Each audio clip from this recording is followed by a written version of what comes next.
ஸ்ரீ சாயி ராமாயணம் அத்தியாயம் 26 குலகுருவிடம் விசுவாசத்தை நிலைபெற செய்த செம்மை. பாபா, தாங்கள் ஷிரடிக்கு வந்ததும் இங்கேயே வசிப்பதும் ஷிரடி செய்த நல்வினையன்றோ? தாங்கள் வாழ்வதால் ஷிரடி புண்ணிய தலம் ஆகிவிட்டது.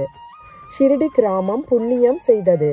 கிருபாமூர்த்தியான சாயி ஷிரடியை தாம் வாழும் இடமாக அலங்கரித்து இக்கிராமத்திற்கு பாக்கியத்தையும் பேரதிர்ஷ்டத்தையும் வழங்கியிருக்கிறார். நீரே எனக்கு உணர்வூட்டி ஊக்கப்படுத்துகிறீர். நீரே என்னுடைய நாவை அசைக்கிறீர். அவ்வாறிருக்க உம்முடைய புகழைப்பாட நான் யார்? நீரே வினையாற்றுபவரும் வினையாற்ற வைப்பவரும் அல்லீரோ? தேவரீர் கூட்டுறவே எங்களுக்கு ஆகமங்களும் நிகமங்களும் ஆகும்.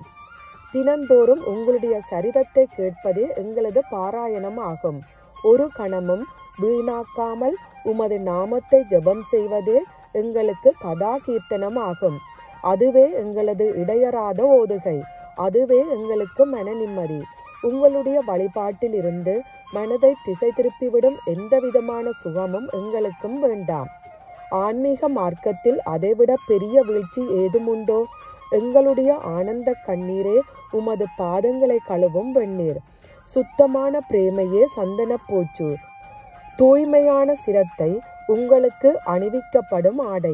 சடங்குகளுடன் கூடிய பூஜையை விட மேற்கூறிய விதமான மானசீக பூஜையாலேயே உங்களை மகிழ்ச்சியடைய செய்வோமாக. அஷ்டா பாவங்களையே நிர்மலமான 8 இதழ்களுடைய தாமரையாக ஒருமுகப்பட்ட தூய்மையான மனதுடன் உமது பாதங்களில் சமர்ப்பித்து அதற்குண்டான பலன்களை பெறுவோம். எளிமையான விசுவாசம் என்னும் கஸ்தூரி திலகத்தை நெற்றியில் இடுவோம். திடமான பக்தியை மேகலையாக அணிவிப்போம். பரிபூரண சரணாகதியாகிய தலையை பாதங்களின் கட்டை விரல்களில் தாழ்த்துவோம். அசாதாரணமான இப்பூஜையை மகிழ்ச்சியுடன் அனுபவிப்போம். அன்பை ரத்தினங்கள் பதித்த ஆபரணங்களாக அணிவிப்போம். பஞ்ச பிராணங்களை விசிறியாக்கி விசிறுவோம். உம்மிலேயே முழுமையாக மூழ்குதலை குடியாக ஆக்கி உஷ்ண நிவாரணம் செய்வோம். எல்லாரும் சேர்ந்து உமக்கு திருஷ்டி கழிப்போம். இந்த விதமாக நாங்கள் தங்களுக்கு சந்தனம், அக்ஷதை இத்தியாதி பொருள்களால் அஷ்டாங்க பூஜையை ஆனந்தமாக செய்வோம். ஓம் சாயிராஜரே, எங்களுடைய நன்மைக்காக தேவரீர் கடாட்சத்தை சம்பாதிப்போம். எங்களுடைய விருப்பங்கள் நிறைவேற சமத்த சாயி என்னும் மந்திரத்தை சதா ஜபம் செய்வோம். அதுவே எங்களுக்கு ஆன்மீக முன்னேற்றத்தையும் அளிக்கும்.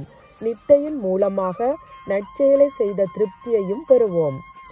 முந்தைய அத்தியாயத்தில் தயாபரரான சமத்த சாயி எவ்வாறு பக்தர்களின் மங்களம் கருதி போதனை அளித்தார் என்பது விவரிக்கப்பட்டது. இந்த அத்தியாயத்தில் அவர் ஒரு பக்தருக்கு குலகுருவின் மீதிருந்த நம்பிக்கையையும் விசுவாசத்தையும் எவ்வாறு நிலைபெறச் செய்தார் என்பது விவரிக்கப்படும். விந்தியான இக்கதையை கேளுங்கள். செவி மடுப்பவர்களே, சித்தம் சிதறாமல் மனமொன்றி பந்த் என்னும் பெயர் கொண்ட பக்தரின் இனிமையான கதையை கேளுங்கள். தத்துவம் மனதில் ஆழமாக பதியும். எந்தவிதமான அனுபவம் எப்படி கொடுக்கப்பட்டது? நம்பிக்கை என்னும் அஞ்சனம் எவ்வாறு அவருடைய கண்ணுக்கிடப்பட்டது? குலகுருவிடம் கொண்ட விசுவாசம் எவ்வாறு ஊர்ஜிதப்படுத்தப்பட்டது? அவருடைய மனம் சாந்தியடைந்த விவரம் இவற்றையெல்லாம் விளக்குகிறேன், கேளுங்கள். ஓம் சாய்ராம். எல்லோருக்கும் சுபம் உண்டாகட்டும்.